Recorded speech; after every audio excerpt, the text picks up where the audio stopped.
Sa dinami-rami ng maaring makasakay sa bus, ng 20 anyos na si Jinky, nakasabay pa niya ang isang pamilyar na mukha. Sabi ko, mukha ko to.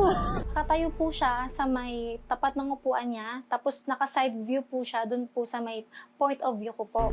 Kahit ngayon lang niya ito personal na nakita, sigurado raw siya kung sino ito. Parang may lukso po ng dugo akong naramdaman. Ang lalaki sa bus, walang iba, kundi ang kanya raw, Papa Jandy, na 2 dekada nang nawalay sa kanila. Papakita ko kay mama.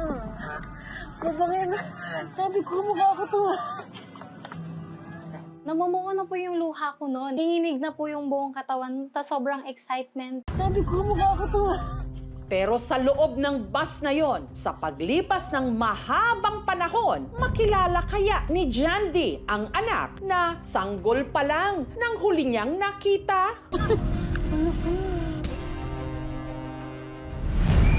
Dito sa Taguig City, mag-isang itinaguyod si Jinky ng kanyang mama Janet. Madami akong trabaho, pinasok. Para yung mundo ko, sabi ko parang ang bigat. Nanay ko, saka tatay ko, saka si Jandy. Kasama yung anak niya si Jinky.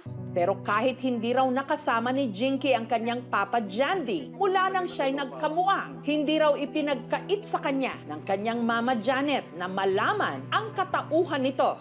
Taong 2004, una raw nag-cruise ang landas ni Janet at ng construction worker na si Jandy. Gwapo, bata pa. Nagkatitigan kami. Yung parang na love and first kami, isa't isa. Niligawan na niya ako. Sinagot ko siya. Hanggang sa ang kanilang pagsasama, nagbunga. Sabi niya, buntis ka? Hindi pa ako ready paging ama. Doon ako nabigla. Sabi ko, hindi ko pwedeng hindi ituloy. Tuloy mo na yan, ako bala. Sabi niya, habang lumalaki yung tiyan ko, madalas na kami mag-away. Ang kanilang pagtatalo, lumala nang isinilang na ni Janet si Jinky. May panahon na natigil sa trabaho, wala nang gawa sa construction. Naranasan ko magtinda ng mani para pandagdas ng panggatas. Sabi ko sa ama ng anak ko, 2 years tayo nagsasama. Ganito na lang ba sitwasyon natin? Napuno na ako. Napaalis ko sa mga. Dala niya yung mga gamit niya. Hindi na sa bumalik. 6 na buwan lang noon si Jinky nang umalis si Jandy. Simula po noon, hanggang sa lumaki po, hindi ko pa po siya nakikita in person po. Sa murang edad, nagkaroon din daw si Jinky ng mabigat na responsibilidad. Ako po yung naging provider po sa bahay since si mama po nun is nagkasakit. Tumigil po ako ng grade 12 para po mag-work. Kung meron lang po sanang katuwang si mama, hindi po siya mahirapan. Ano kasi po, nakikita ko po kasi si mama nun.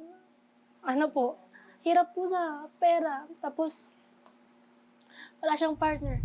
Nahirapan din daw tanggapin ni Jinky nang nadiskubre niyang ang kanyang Papa Jandy meron ng ibang pamilya. Nung nagkaroon po ako ng Facebook, ang unang-una ko pong sinerge sa Facebook yung full name ni Papa. Nakita ko po na meron na siyang asawa. Kung pinakita sa akin ng anak ko may pamilya na siya, kung mamaiwasan, ma'am, nagkaroon ako ng kunting, bakit hindi na, naiyak ako. Wait lang, ma'am.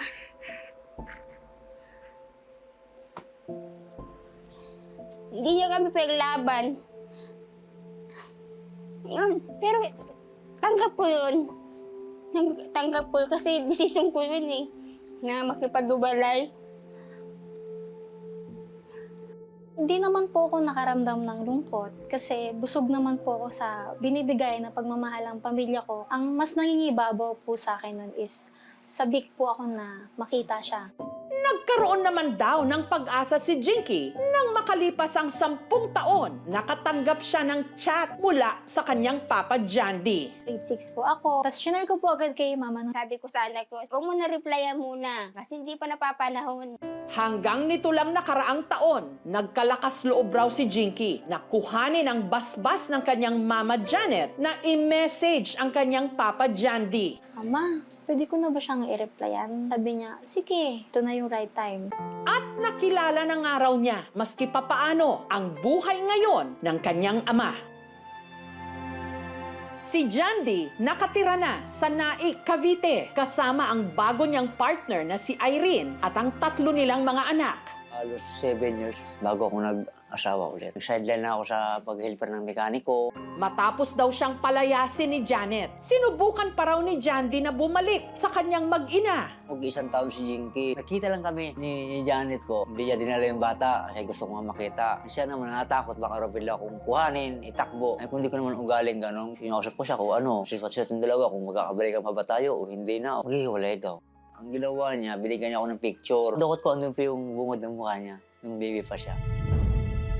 Nahulog yung wallet ko, nawala. Kaya hindi ko na maano kung saan nahulog. Aminado si Jandy, malaki ang naging pagkukulang niya kay Jinky. Masakit kasi gusto ko siyang magabayan pero hindi ko kaya pumunta. Wala akong suporta kahit ni piso. Pakahirap po kasi ang trabaho ko po yung madalang. Nagkaroon akong cellphone, nag-chat ako. Malungkot ako noon nung hindi siya nag-reply. Kaya laking gulat daw niya nang nito lang nakaraang taon, dumating ang pinakahinihintay niyang sagot at tawag. Una pong video call namin, una ko pong sinabi, pa, kamukhang kamukha kita. Para akong nananalamin pa. Ngunit ang plano nilang pagkikita, hindi raw matuloy-tuloy. Yung parang i-surprise ko siya sa birthday niya. Kaya lang, kabilang malaman, magalit. Ayaw ko rin na magtalo kami dalawa. Hanggang nitong nakaraang buwan, nag-outing sa Cavite sina Jinky. Sumakay po kami ng bus pauwi. Nang mga oras namang yon, ang nooy papuntang trabaho na si Jandy, pinara ang bus kung saan nakasakay rin mismo si Jinky. Kalamitan po kasi sa ganyang aircon, nasakay ako sa mga katropa ko rin para libre na ako sa masahe. Ewan ko ba kung bakit, basta na akong sumakay kusa. Hanggang napansin na nga ni Jinky ang isang pamilyar na mukha. Parang may lukso po ng dugo akong naramdaman. Kahit side view lang po yung nakita ko sa kanya. Alam ko na po agad na siya po yung papa ko. Papakita ko kay mama. Papakita. Sabi ko, mukha ko to. Namumuo na po yung luha ko noon. Hindi pa po ako nakakapagsalita. Nanginginig na po yung buong katawan sa sobrang excitement. Ano pa? Sumawag sa akin, Papa. Balisa ako kasi hindi ko naman kasi expect na ganun eh. Magkikita kami ng ganun eh. Po nung nag-eye to eye po kami, iba po yung pakiramdam. Nung nakatitig po ako sa mata niya, ang hindi 20 years old yung tumitingin sa kanya, kundi yung isang bata na sabik na makita yung papa niya. Wala na si Papa.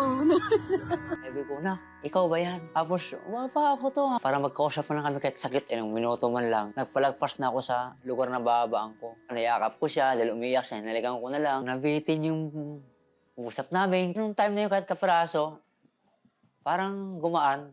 Gumaan yung pakiramdam ko.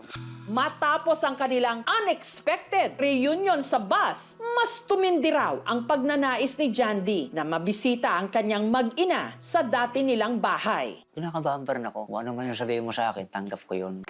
Kaya nitong Huwebes, isinantabi na niya ang takot at hiya. Bumiyahe si Jandy mula Cavite, Patagig.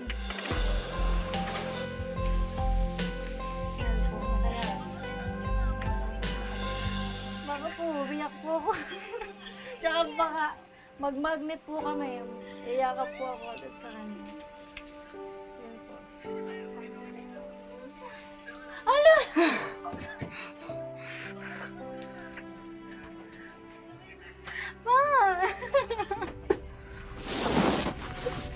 Ito na yung pangarap mo. Kaya kapan din tayo. Nagkita rin tayo.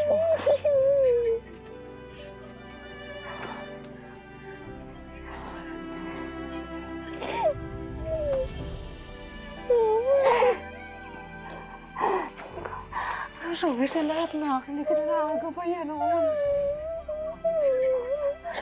Pasakay-bay ko sa'yo lagi. Elementary at high school ako. May college ka. Masaya ako. Masaya ako. Napasalamat ako sa ginawa mo ngayon. Hindi ko akalain na nakaabot sa ganito.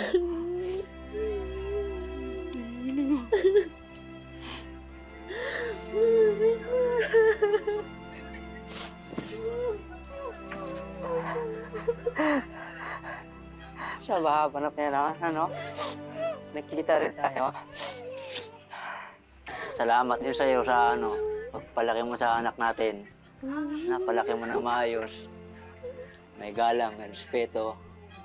Sa kanyang pagkukulang ko sa kanya, hindi mo na sa akin sinumbat. Tandaan na talaga magtatago kayo.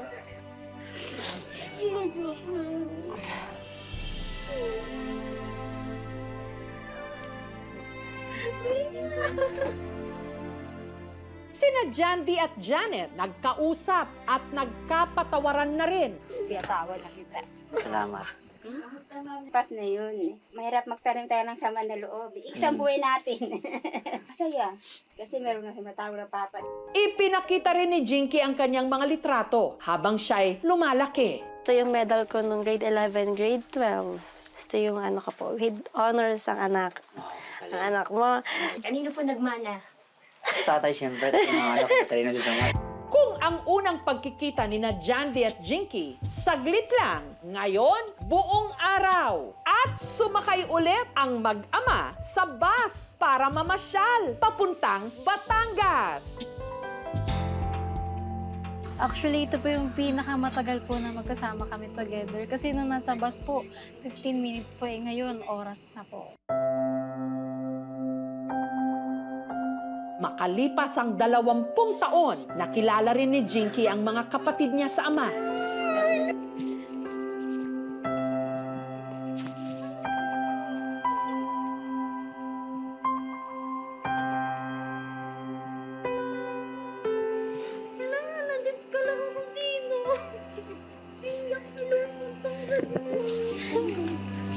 Isa tayo ha. Ha?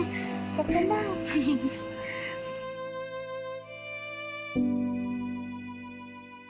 Hello, tita. Kano mo sis? Nagulat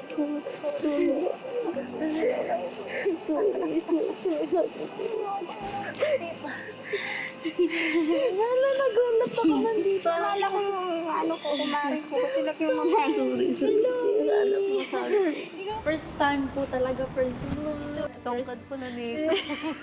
Para sa ama niya. Parang matangkad ka pata sa papa mo eh. Sobrang saya po kasi meron po pala akong ate, hindi ko po alam. Nagkaroon din ng pagkakataong makapag-usap ang bagong asawa ni Jandy na si Irene at si Janet. Nawawala na yung bigat. Ganun din po. Nangingibabaw na yung pagmamahala namin.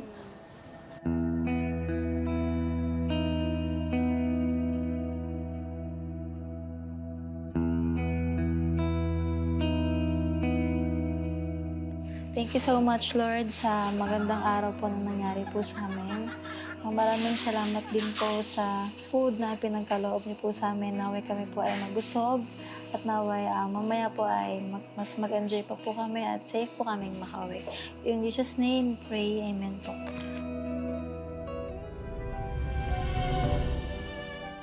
Dalawang dekada silang pinaglayo ng panahon at pagkakataon. Pero sa isang hindi inaasahang biyahe, muling nagtagpo ang kanilang mga landas. Papakita ko kay mama. Papakita. Sabi ko makakatuwa.